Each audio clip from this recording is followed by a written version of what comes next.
We sat down with Sir Richard Dearlove, the former head of British intelligence and co-host of the One Decision podcast. I mean, if you look at the European intelligence agencies, for largely historical reasons, there's no question that the United Kingdom in MI6 has, let's say, the agency with the broadest international remit, with representation in many countries, and with a depth and length of experience which is unmatched by any other European service. I mean, bearing in mind MI6 is a historical creation that goes back to 1909, and there's no other European service that has a history with that depth. So I'm not surprised. Of course, it's the best European service. I would say that, wouldn't I? Why is human intelligence so important? What makes it so valuable? Because I think you can only really find out the sort of detail of what you're searching for by talking to the people who've actually got access to the decision-making process in a foreign government. So let's say the current war in Iran.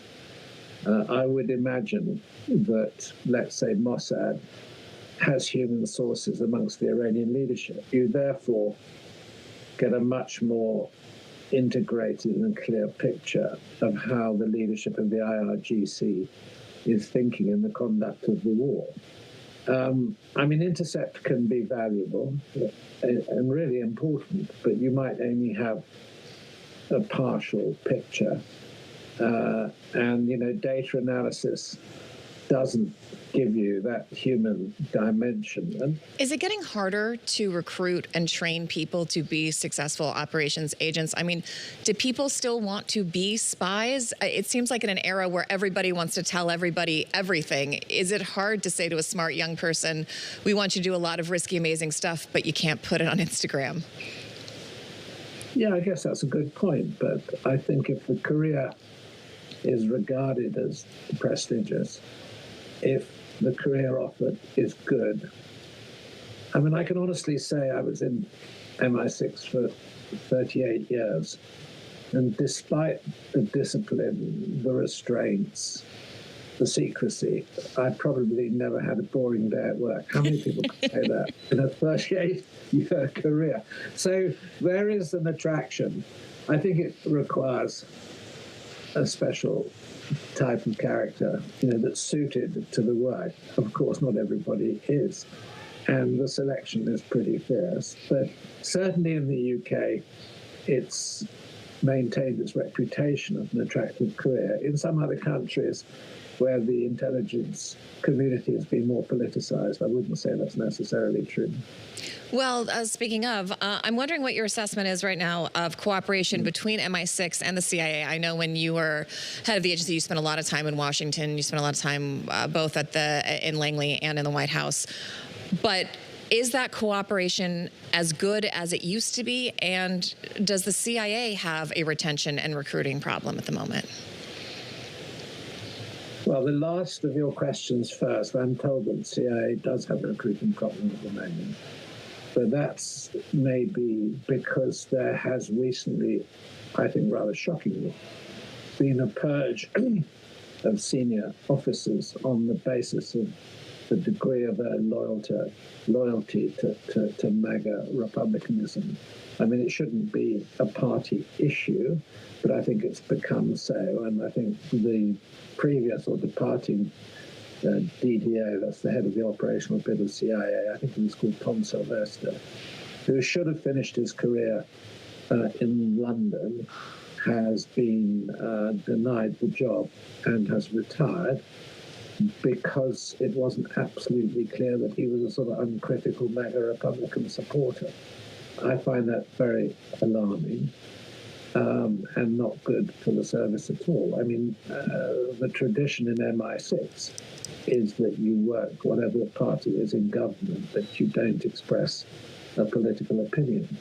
And okay, you're denied that opportunity publicly to advertise your own views, but you know that's part of the discipline of being a national intelligence officer. And I think the CIA at the moment certainly seems to have a problem. I guess that will pass because it has a tradition of producing and training very capable field officers.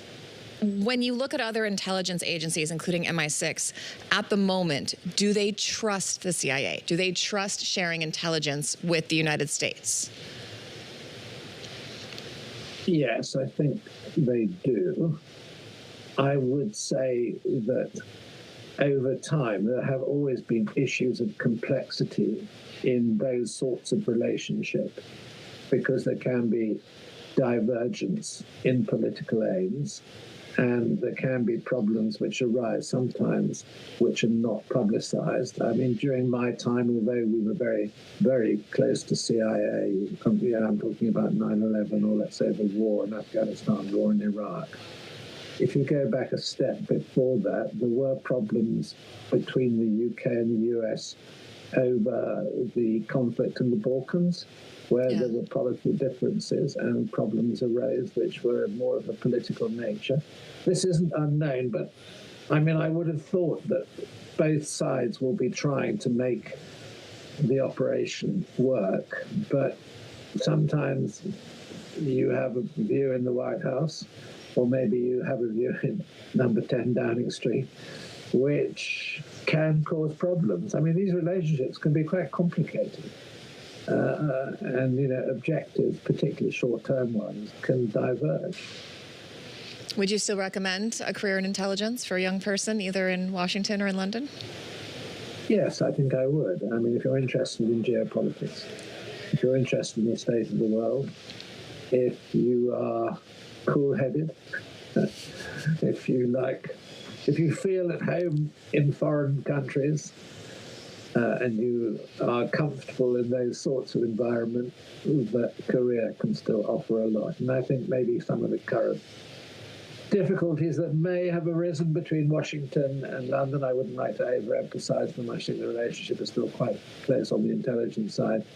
Probably, these things come and go, and I'm sure that, the present administration in the US, I think we regard as something of an aberration. But there are still areas of cooperation which are hugely important. Maybe I missed my calling, although I do like to talk. I'm not great at keeping secrets. Sir Christina, Richard, I think you would have been great at the job.